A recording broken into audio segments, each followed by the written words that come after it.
বুখারী শরীফের মধ্যে একটি হাদিস এসেছে, হাদিস সংখ্যা হলো 2025 নাম্বার হাদিস, 2025 নাম্বার হাদিস। হাদিসটি আবার মুসলিম শরীফের মধ্যে এসেছে 1172 নাম্বার হাদিস।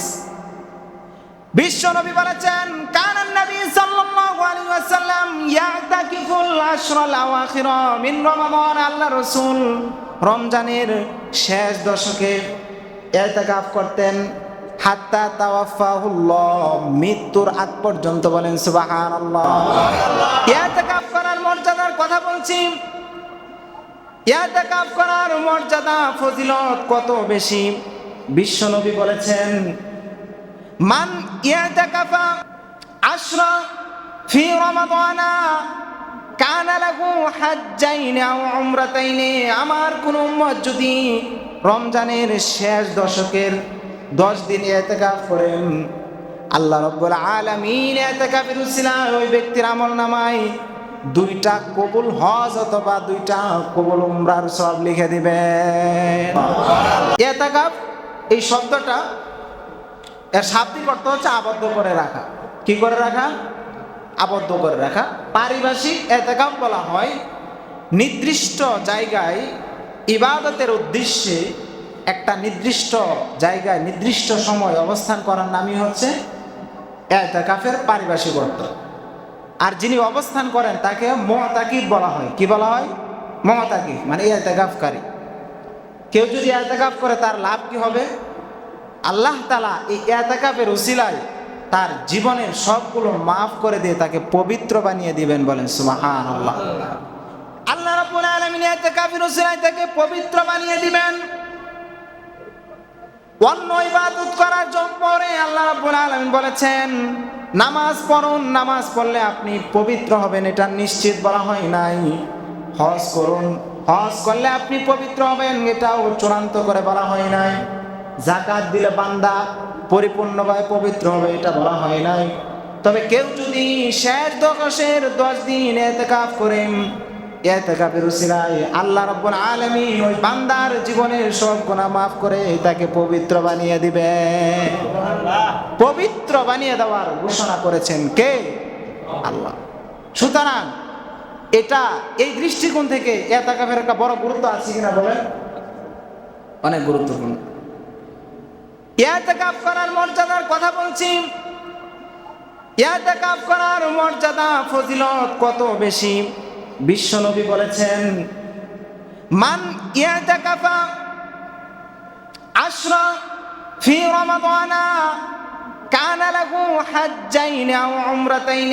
আমার কোন উম্মত যদি রমজানের শেষ দশকের 10 দিন ইতিকাফ করেন, আল্লাহ রাব্বুল আলামিন ইতিকাফের উসিলায় ওই ব্যক্তির আমলনামায় 2টা কবুল হজ অথবা 2টা কবুল উমরার সওয়াব লিখে দিবেন। হাদিস বললাম এটা। কানা লাহু হাজ্জাইন আও উমরাতাইন, 2টা কবুল হজ অথবা 2টা উমরার সওয়াব আল্লাহ তাআলা ওই ব্যক্তির আমলনামায় লিখে দিবেন। এখন এটা তো কবুল হবে।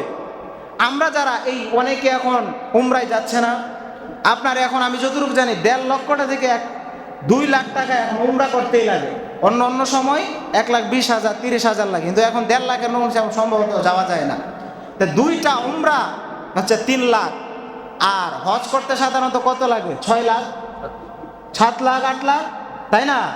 6 লাখ ধরলাম। তো 2টা হজ 12 লাখ, আর 2টা উমরা আর 1.5 লাখ করে 3 লাখ।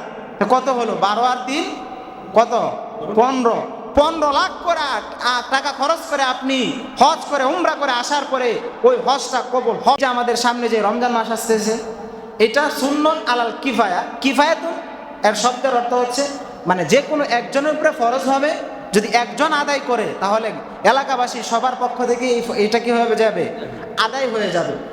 আর যদি একজনও আদায় না করে তাহলে পুরা গ্রামবাসী কি হবে? গুনাহগার হবে। পুরা গ্রামবাসী গুনাহগার হবে। যেরকম জানাজা, এটা ফরজ আলাল কিফায়া, ফরজ আলাল কিফায়া। আর একটা হচ্ছে ফরজ আইন, যেটা হচ্ছে নামাজ, জোহর আসর মাগরিবের নামাজ, এটা সবারই পড়তে হবে। আর কেফা হলে একজন যদি আদায় করে সবার পক্ষ থেকে কি হয়ে যাবে? আদায় হয়ে যাবে। আর নফল হচ্ছে ধরেন আপনি 27 রাত্রে থেকে শেষের 3 দিন এতেকাফ করলেন, এটা হচ্ছে নফল, এটা নফল, বা কোনো নিয়ত করা ছাড়াই আপনি এই এই এতেকাফ করলেন, এটা হচ্ছে নফল। নফল আদায় করা না করা এটা দ্বারা কি হয় না, কোনো গুনাহ হয় না। তো মুহতারাম হাজিরিন, যে কথাটা বলতে চাচ্ছি সেটা হচ্ছে এতেকাফের মর্যাদা আল্লাহ তাআলার কাছে, রসুলের কাছে আছে কিনা বলেন? আল্লাহ রসুল মদিনায় যাওয়ার পরে জীবনের সারা জীবন তিনি এতেকাফ করে গিয়েছেন, সারা জীবন এতেকাফ করেছেন। ইমাম জুহরি রহমতুল্লাহি আলাইহি বলেন, আজে আজাবান লিল মুসলিমিন, মুসলমানদের জন্য আশ্চর্য হয় আমার যে মুসলমানরা তারাকুল ইতিকাফ, তারা ইতিকাফকে ছেড়ে দেয়। মা তারাকান নবী সাল্লাল্লাহু আলাইহি ওয়াসাল্লাম মুনজু মাতা, আল্লাহ রাসূল মৃত্যুর আগ পর্যন্ত তিনি কখনো ইতিকাফ ছাড়েন নাই, বলেন সুবহানাল্লাহ। এখন যেটা আল্লাহ রাসূল কখনো ছাড়েন নাই, এটা কি গুরুত্বপূর্ণ কম হইল না বেশি হইল? অনেক বেশি। মুহতারাম হাজিরিন, বুখারী শরীফের মধ্যে একটি হাদিস এসেছে, হাদিস সংখ্যা হলো 2025 নাম্বার হাদিস, 2025 নাম্বার হাদিস। হাদিসটি আবার মুসলিম শরীফের মধ্যে এসেছে 1172 নাম্বার হাদিস।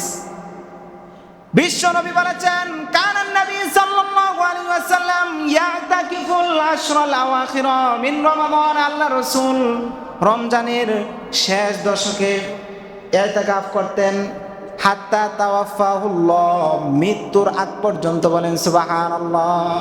বুখারীর 2025 নাম্বার হাদিস আর মুসলিম শরীফের 1172 নাম্বার হাদিস। আল্লাহ রাসূল মৃত্যুর আগ পর্যন্ত তিনি ইতিকাফ করে গিয়েছেন, বলেন সুবহানাল্লাহ। এরপরে কারা ইতিকাফ করেছেন? সুম্মা ইয়াতাকাফা আজওয়াজুহু, আল্লাহ রাসূল যখন মারা গিয়েছেন তখন তার যে স্ত্রী ছিল, তার স্ত্রীগণ তারা ইতিকাফ করে যাচ্ছেন। এই হাদিসের মাধ্যমে, এই বুখারীর এই মুসলিমের হাদিসের মাধ্যমে একদল লোকেরা তারা দলিল পেশ করতে চায় যে সুম্মা ইয়াতাকাফা আজওয়াজুহু, যে তার স্ত্রীগণ, রাসূলের স্ত্রীগণ ইতিকাফ করতেন, তার মানে ওই মসজিদে করতেন, আমাদেরও মহিলাদেরকে মসজিদের মধ্যে কি করতে হবে? ইতিকাফ করতে। এখন প্রশ্ন হলো, এখানে হাদিসের মধ্যে বলা হয়েছে, লক্ষ্য করেন, সুম্মা ইয়াতাকাফা আজওয়াজুহু, শুধু বলা হয়েছে তার স্ত্রীগণ ইতিকাফ করতেন। এই হাদিসের মধ্যে কি এই কথা আছে মসজিদের মধ্যে ইতিকাফ করতেন? আছে এই কথা? সুম্মা ইয়াতাকাফা আজওয়াজুহু ফিল মসজিদ, এই শব্দটা তো নাই। সুতরাং যেটা হাদিসের মধ্যে নাই সেটা কি এখানে বলা ঠিক হবে? আরেকটা কথা হচ্ছে, এই যে ধরেন আমাদের এই মসজিদের মধ্যে যদি একজন মহিলা, একজন যুবতী মেয়ে ইতিকাফ করে, এই মসজিদের মধ্যে খৌফে ফিতনা হওয়ার আশঙ্কা আছে কিনা বলেন? ঠিক সঠিক করে বলেন, ফিতনা হওয়ার আশঙ্কা আছে কিনা বলেন? বাংলাদেশের এমন কোন প্রেক্ষাপট মসজিদ ওইভাবে দেখা যায় না যেখানে মহিলাদের ইতিকাফ করার সুযোগ আছে। আমি এটা বলছি না যে এটা জায়েজ হবে কি হবে না, এই কথার প্রশ্ন এখানে ওঠানো হচ্ছে না। প্রথম কথা হলো হাদিসে তো এই কথা নেই, আর দ্বিতীয় কথা হচ্ছে ব্যাপকভাবে ফিতনা হওয়ার সম্ভাবনা আছে। সুতরাং এই ফিতনা যেখানে হওয়ার সম্ভাবনা আছে সেই কাজে কি আমাদের যাওয়া ঠিক আছে? মহিলাদের আশ্রয় পর্দায় থাকা, ওনারা বাড়িদের মধ্যে থেকে বাড়ির মধ্যে কি করবে? ইতিকাফে থাকবেন। ওখানে থাকলে আল্লাহ তাআলা কি করবেন? ইতিকাফের যে পরিপূর্ণ সওয়াব, এটা আল্লাহ তাআলা মহিলাদেরকে দান করবেন, সেটা তাদেরকে দিয়ে দিবেন। তো বলতেছিলাম, আল্লাহ রাসূল জীবনের শেষ মুহূর্ত পর্যন্ত তিনি ইতিকাফ করেছেন, শুধু একবার ব্যতীত। 1 বছর তার ওই স্ত্রীদের সাথে একবার একটু মনোমালিন্য হয়েছিল, তখন 1 বছর তিনি ইতিকাফ করতে পারেন নাই। এছাড়া পুরো জীবনই তিনি ইতিকাফ করে গিয়েছেন। আবারই দেখেন, তিনি যে জীবনে একবার করতে পারেন নাই, এটা যেই বছর তিনি ইন্তেকাল করেছেন ওই বছর তিনি 20 দিন ইতিকাফ করেছেন। কয় দিন?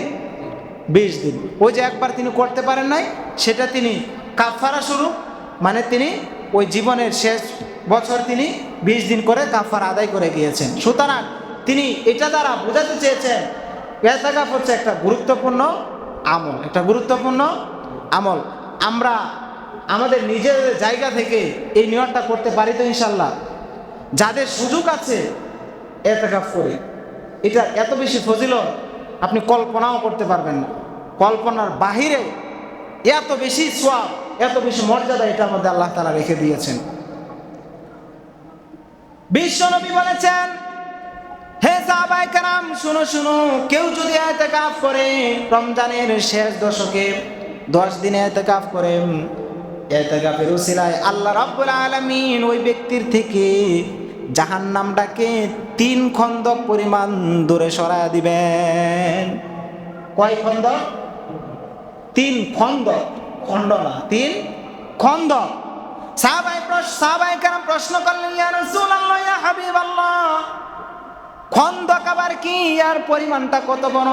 বিশ্বনবী বললেন, হে সাহাবায়ে কেরাম শোনো, 1 খন্দক হলো আসমান থেকে জমিন পর্যন্ত যত পথে দূরত্ব হবে, এভাবে 3 খন্দকের দূরত্ব এক করলে যত দূরত্ব হবে তত দূরত্ব জাহান্নামকে দূরে সরায় দিবে। আসমান থেকে জমিন পর্যন্ত হচ্ছে 1 খন্দকের দূরত্ব, এভাবে 3 খন্দকের দূরত্ব এক করলে যত দূরত্ব হবে ওই ব্যক্তির থেকে, ওই ইতিকাফের ব্যক্তি থেকে জাহান্নামটাকে তত দূরে সরায় দিবেন, বলে সুবহানাল্লাহ। এখন জাহান্নামকে আমাদের থেকে দূরে রাখার একটি বড় মাধ্যম হচ্ছে ইতিকাফ, একটি বড় মাধ্যম হচ্ছে ইতিকাফ। এজন্যে কত সময় কতভাবে চলে যায়। আল্লাহ তাআলা আমাদেরকে ইবাদতের জন্য সৃষ্টি করেছেন। সামনে জুমায়, সামনে বছর আমরা জীবিত থাকতে পারবো কিনা এর কোনো নিশ্চয়তা আছে বলেন? এর কোনো নিশ্চয়তা নাই। কখন যে আল্লাহ তাআলা আমাদের কাছে ওই মালাকুল মাউতকে পাঠিয়ে দেন এর কোনো নিশ্চয়তা নাই।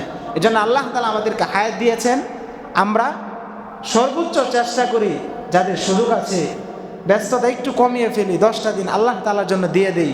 আল্লাহ তাআলা 10 দিনে উসিলা আমার জীবনকে কামিয়াব করে দিতে পারেন। এজন্য আমি আপনাদের কাছে, সকলের কাছে উদাত্ত আহ্বান রাখবো, আমরা সবাই চেষ্টা করবো ইতিকাফ বসার জন্যে, ইতিকাফে বসার জন্যে। আল্লাহ তাআলা আমাদের সকলকে ইতিকাফে বসার তৌফিক দান করুন, সকলেই পড়েন আমিন। আরেকটি কথা হচ্ছে, ইতিকাফে যে বসবো যদি এমন হয়, এমন অনেক মসজিদে হয়ে যায়, আপনাদের ব্যাপারে আমার ফুল ধারণা, এত বেশি সংখ্যা হবে যারা বিগত সংখ্যাকে ছাড়িয়ে যাবে। এরপরে এমন যাতে না হয় যে একজন না ইতিকাফ বসার জন্য, যদি কেউই না বসে, আবার ভাড়া করে আনবেন না। ভাড়াটি ইতিকাফকারী দিয়ে আপনার যেই সুন্নত আলাল কিফায়া হওয়ার কথা, এটা আদায় হবে না। সাধারণত এমন করা হয়, একজন দূর থেকে নিয়ে আসা হয়, এলাকার একজনকে আপনারা যদি বসান তাহলে আবার আদায় হবে। এটা খেয়াল রাখবো। আল্লাহ তাআলা আমাদের সকলকেই বোঝা আমল করা তৌফিক দান করুন, সকলে পড়েন আমিন।